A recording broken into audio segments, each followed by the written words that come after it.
Ден пред официјалниот почеток на 22-тиот мондијал во Катар, кој ќе се одржува од 20 ноември до 18 декември, три нешта го одбележуваат овој светски настан. Првото нешто е денешната топ вест, земјотрес, тектонско поместување како во канцеларијата на ФИФА во Цирих, така и кај сите членови на извршниот одбор кои се во Доха, секако и кај првиот човек на светскиот фудбал, Џани Инфантино. Најавата на организаторот, на домаќинот на овој мондијал, државата Катар, односно низините власти, да не речем популарните шеици кои владеат нели со оваа држава земја, а кои донесоа одлука да се забрани точењето на пиво и на други алкохолни пијалоци на официјалните штандови на ФИФА и на секаде околу стадионите, односно да ја повлечат правобитната одлука да може да се служи пиво и да можат навивачите кои ќе пристигнат во Доха и во Катар од целиот свет да се освежат и помалку нели да се загреат за да ги бодрат своите миленици, падна во вода. Ова тектонско поместување, ова одлука на катарските власти предизвика вистинска лавина од реакции и информациите фрчат од целиот свет, телексите работат, па и кај нас во Македонија и во соседните држави секаде имаше многу различни коментари на оваа тема. Ке се навратам малку полосно кога е прашање пивото и мондијалите од сите мои досегашни искуства од овие 8 мондијали на кои сум бил, на кои сум известувал, на кои сум присуствувал, а каде што пивото било заштитен знак мондијалски. Втората работа која не оди во прилог на, да кажам, добро загревање, добар почеток на овој мондијал, нели каде што Скок, неделниот спортски магазин Скок со акредитација на ФИФА ќе биде по 9 пат присутен и ќе ги известува читателите на спортскиот портал. Секако ќе имаме прилози и мини прилози во продукција на Буре Весник и за гледачите тамошни читатели.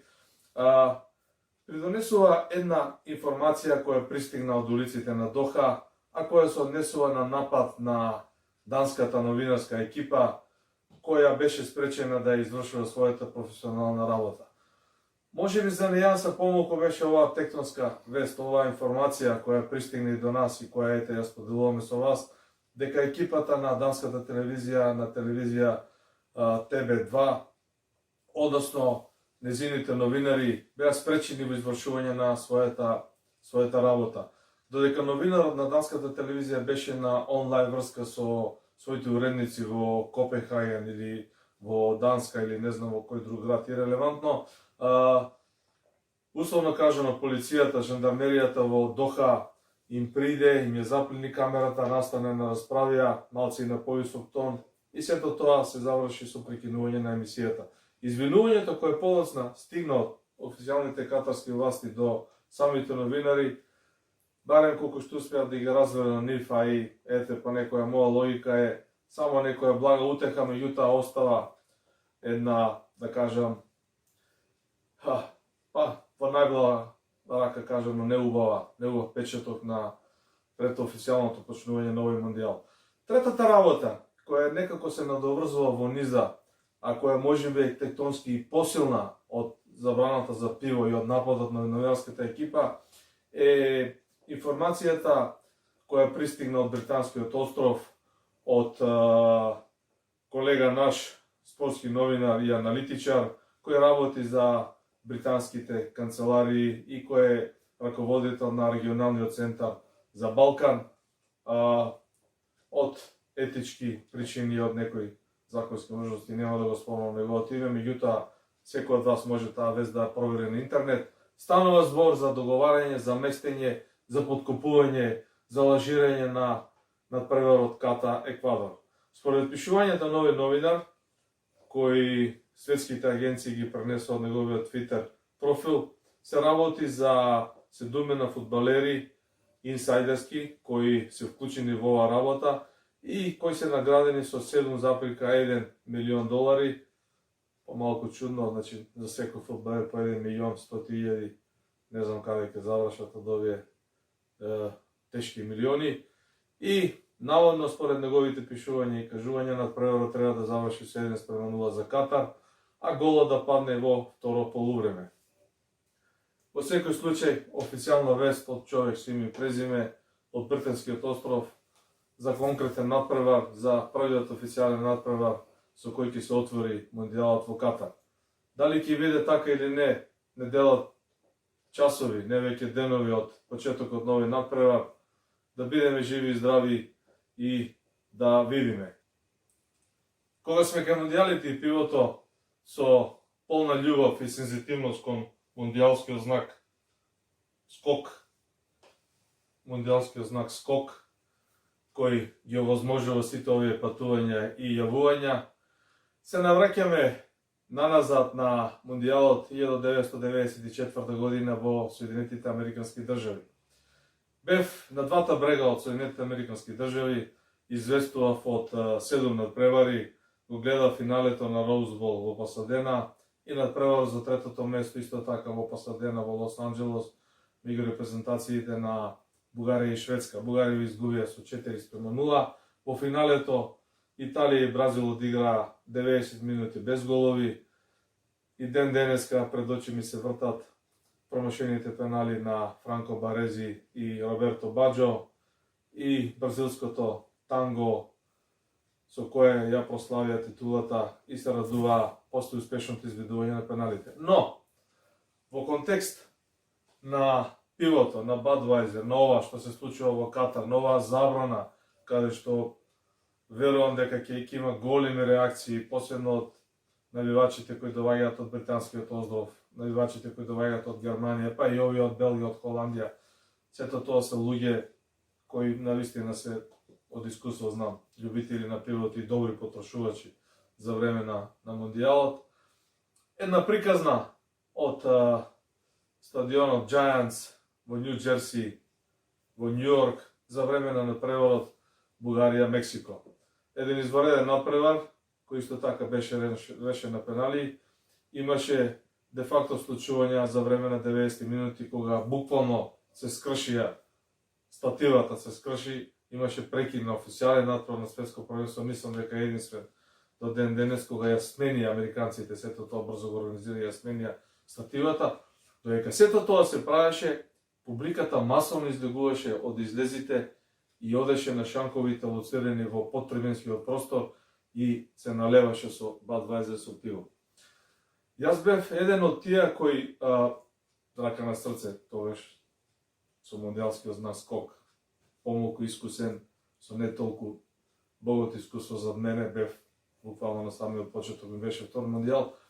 Некако смушено малку излегов и кога ги видов редиците, мислев дека на наредниот шанк, на наредниот автомат за точење пиво ќе има помалку, па на наредниот помалку и така малку заскитав.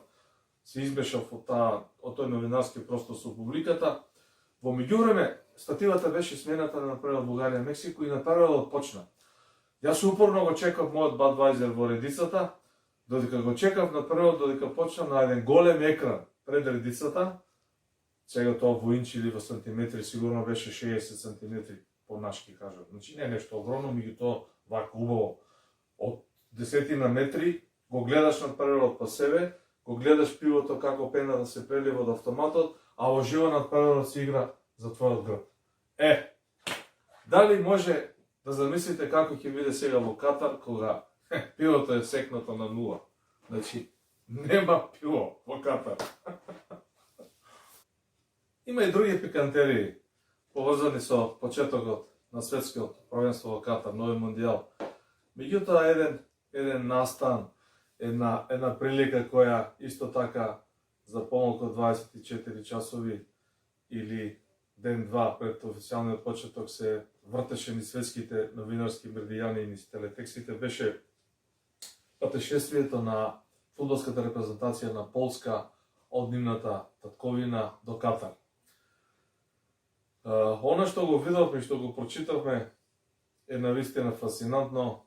Пољаците во Боингот со целото нивно раководство на чело со капитенот фудбалската икона Звезда Левандовски летнуваат од Полска и во воздушниот простор према Катар се следени од борбени авиони на полската армија, кои на некој начин го штитат авионот на нивниот национален фудбалски тим од евентуални некои непријатности.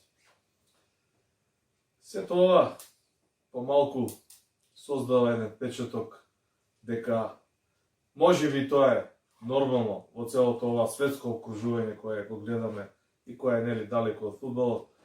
Меѓутоа имаме примери кога две држави ја сопирале војната ради фудбалот.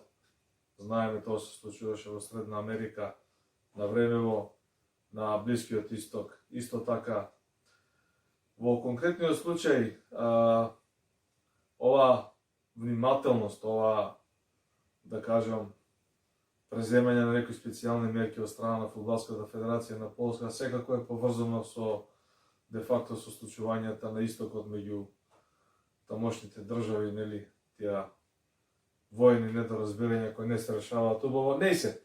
Ова лично ме подсети на 92 година на Европското првенство во Шведска, кога фудбалската репрезентација на тогашна Југославија во распад беше буквално избркана од Европското првенство. Значи, тогашните наши фудбалски репрезентативци во кои играа и Станојковиќ и Дарко Панчев, Војдин Станојковиќ, Дарко Панчев и Илија Најдовски, заминаа на Европското првенство во Шведска, се подготвуваа неколку денови, а потоа кога со политичка одлука беа воведени санкции спрема тогашна Југославија, која веќе полека се распаѓаше, нели се цепеа рабовите на тогашната држава, исто така со борбени ловци беа испратени од Шведска и донесени на аеродромот во Белград во придружба на ловци на борбени авиони на едно воздухопловство кое така не ти создава баш одишка и не ти го нуди, нели, фудбалскиот мет кој што го даваат мондијалите. Ете и после 30 години од 92 година де факто имаме слична, да не речам, иста ситуација. Борбените авиони и ловците се тука, смените се само репрезентациите, тогаш беше Југославија. Деновиве тоа е Полска. Тоа е мондијалот, тоа е почетокот на мондијалот Катар 2022.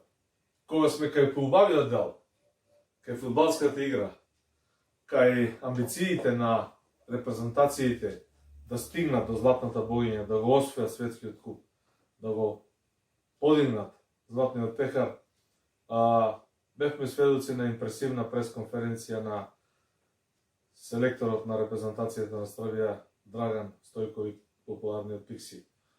Час и половина траеше пресконференцијата, ја имаше по многу интернет портали закачена на YouTube. Ја гледав непосредно по завршувањето и сакам да издвојам само два сегменти кои мислам дека се многу важни и кои некако кореспондираат со мондијалот.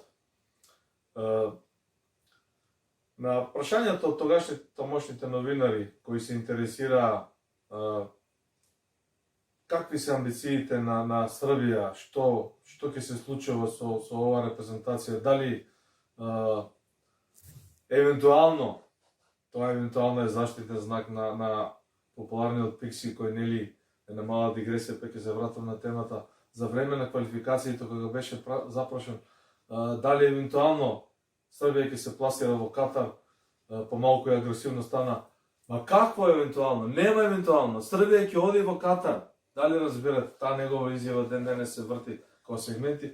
Апропо на тоа, Писи сега на пресконференцијата кажа: луѓе, Србија има должност да го помине првиот круг. Јас ја кажувам карикирано изјавата, собрана во две реченици.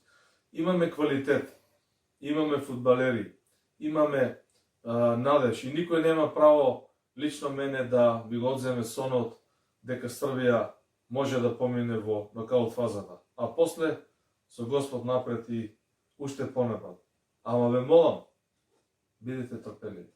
Ako dozvolite samo da premotam film na kraj prošle godine i na dodelu Zlatne lopte, kada ste nam onako rekli u vašem stilu tek ćete da vidite šta ćemo da napravimo u Kataru. Pa strpite se, ljudi. Strpite se, ja ne znam šta da vam kažem. Počekajte. Momčinjата се ovde имаат квалитет, имаат талент, имаат знање, знаат да играат фудбал. А кој ќе го покажат ако не го покажат сега на Мондијал? За мене изворедна изјава на Пикси, извореден мотив, изворедна стимулација на целата нација, на сите фудбалери и карикирам неговата изјава, Мондијалот не е турнир на живот или на смрт. И ние имаме обврска да играме и да постигнеме резултат, меѓутоа животот продолжува и после овој Мондијал ќе се игра фудбал и понатаму. И втората изјава, само голем човек, кој за себе има милион фудбалски настани, кој е обожуван, ценет, почитуван низ целиот свет, на сите светски меѓани, кој како фудбалер бил изворенен. На прашањето за Александар Митровиќ, голгетерот на Србија, еден фудбалски ас кој го урна рекордот на Стјепан Бовек, долгогодишен рекорд и води на листата на стрелците во југословенскиот фудбал. Новинарите го прашаа де факто дали Александар Митровиќ ќе може да игра бидејќи го виделе на штаки како оди и како излегува. Пикси кратко рече, јас на штаки не сум го видел, тој може и да е повреден, меѓутоа Александар Митровиќ ќе оди во Катар макар и со една нога. А не само што ќе оди во Катар со една нога, и ќе игра со една нога. Ете, Србија ќе биде репрезентација која ќе има фудбалер што прв пат во историјата на мондијалите ќе настапи со една нога. А евентуално, мој израз, ако некој сака и главата да му отсече, ние ќе го однесеме без глава во Катар и пак ќе игра. A što se Mitrovića tiče, to sam čuo da je bio na štakama, ja ga do duše nisam video, ali on će ići na mundijal i bez noge. To je potpuno jasno. Pa čak možemo i glavu da mu skratimo, opet ćemo ga voditi. Jer bi bilo zaista, mada, mi do noćas imamo, kako se kaže, imamo vremena da promenimo neke stvari. Do noćas, tako, do 12 sati. Danas je poslednji dan. Ali čisto sumnjam da postoji ta mogućnost da se u zadnji čas promeni nešto. Vidjet ćemo u svakom slučaju danas kada budu došli. Ali kažem, on će ići makar i bez noge. Sad da će igrati ili neće sa jednom nogom, pa može i to. Što da ne budemo jedinstveni u svetu, igraš sa igračem koji ima jednu nogu.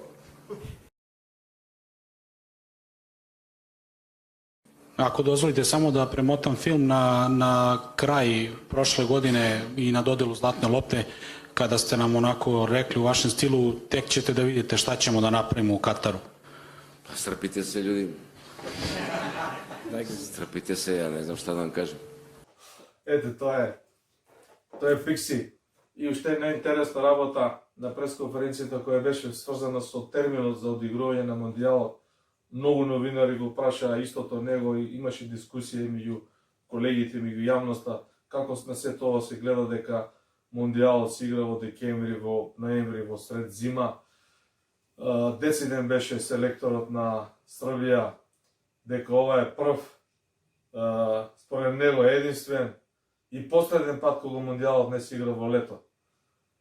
И јас се согласувам со Пикси, мислам дека ова нема да наруши традицијата дека Катар е некој исклучок, дека Мондијалот ќе се одигра сега во зима, а како што рече и тој самиот и како што има прилика да зборувам со многу други новинари широм светот со кои контактирам, декември е месец за сите играа 7 дена пред почетокот, сите се во равноправна ситуација.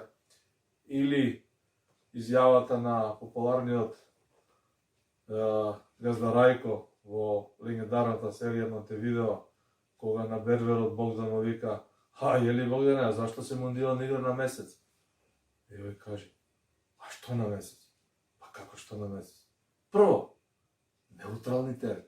Друго, свима исто далеко." Ете така и ова со Катар се игра во зима, во ноември, за сите е исто. Сите заврши со првенството, сите ќе играат. И Може би ќе си игра во зимо, даде изјава Пикси и за тоа се согласувам, ама после 200 години. А до тогаш, најверојатно, ние нема да бидеме живи.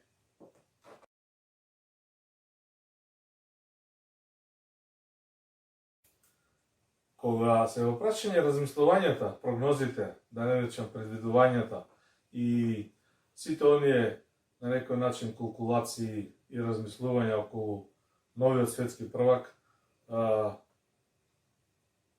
пред да го кажам и моето мислење, а да пренесам и мислење на еден човек кого исклучително го ценам и почитувам, кој е долги години во фудбалот и кој е легендарен, кога се во прашање медиумите и новинарите, тоа е Мирослав Киро Блажевиќ.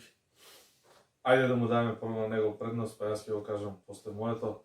Значи, ден, два пред почетокот на мондијалот, популарниот Киро, кој патем кажано се бори и за живот, искрено му посвекуваме да истрае, беше кус и вели, ве молам пренесете му на Драган Стојковиќ Пикси. Тој беше извореден фудбалер, легендарен ас, мајстор на фудбалот. Јас се надевам, очекувам, а не само што се надевам, очекувам, и мислам дека исто така и голем успешен тренер. Пикси, дете мое, Србија има тим, ти ги водиш момчињата и фудбалерите кои имаат квалитет да играат во финале на мондијалот. Слушај шта ти тата Чира каже, Пикси, главу горе, води Србију до финали. Сега, јас имав интервју за австралиското радио. Васко Коцев, еден наш човек, новинар, го води ова популарно австралиско радио БСБ на македонски јазик, се слуша ни цела Австралија, оди на англиски јазик. Имав аудио интервју за радиото, меѓутоа беше пренесено и на нивната веб страница. Кога бев запрашан од нивните новинари, меѓу многуте други прашања, нели бев запрашан кои се моите размислувања врз база на искуството и на ова што јас го следам на оваа моја перцепција, анализа околу евентуалниот нов светски првак. Бев десиден на еве и сега за читателите на спортскиот магазин Скок порталот и за нели гледачите на продукција Буре вестник. Мислам дека златната богиња ќе отпатува на јужноамериканскиот континент. Моje размислување, моја концепција врз некоја моја анализа и моја расудување дека Бразил и Аргентина се по мене, по моје видување, главни фаворити за освојување на титулата, а евентуално може би Уругвај, ако не се сретнат во меѓувреме меѓусебно, исто така може да дојде во четирите најдобри. Од Европа секогаш Германија и Шпанија не можете да ги скокнете, имаат изворени репрезентации, хомогени. За разлика од нив, Франција, иако многумина мислат дека јас мислам дека има премногу асови во француската репрезентација, дека тоа е меч со две острици, како целото тоа ќе се компонира и ќе се одбива. И коментарите на моите пријатели од Германија, од Белгија, велат дека страшниот напад на Франција со Жиру, со Бензема, со Гризман, со Ембапе, тоа тешко ќе функционира.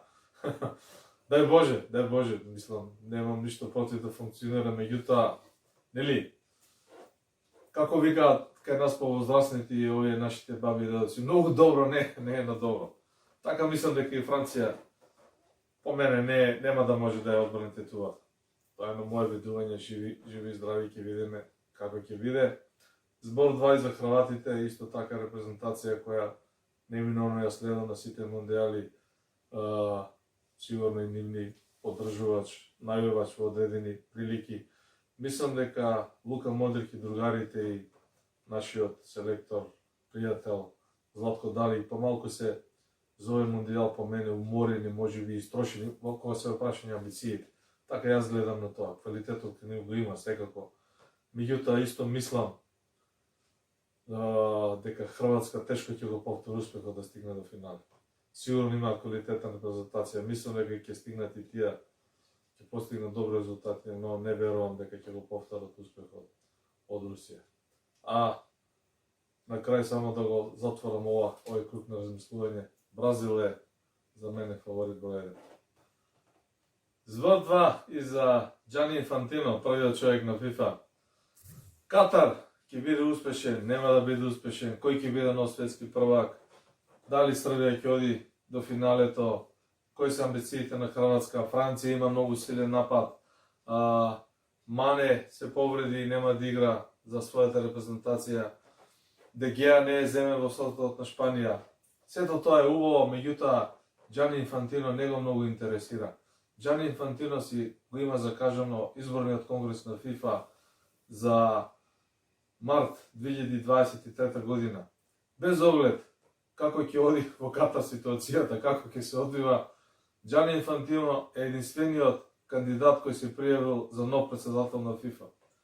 Де факто тоа значи на наредниот конгрес кој ќе се одржи некаде за 3-4 месеци, Джани Инфантино ќе излезе со својата кандидатура и, што би рекал српските колеги, Драган Стојковиќ Пикси, евентуално ќе победи. Ете, тоа е ФИФА, тоа е фудбалот, тоа е мундијалот. Тоа е нашиот мундијалски знак скок. Тоа е амбицијата, тоа се нашите подготовки, пакувањето на куферите и насока Скопје, Истанбул, Доха. Добро утро, Доха! Добар ден, Скопје! Среќен ден, Македонијо!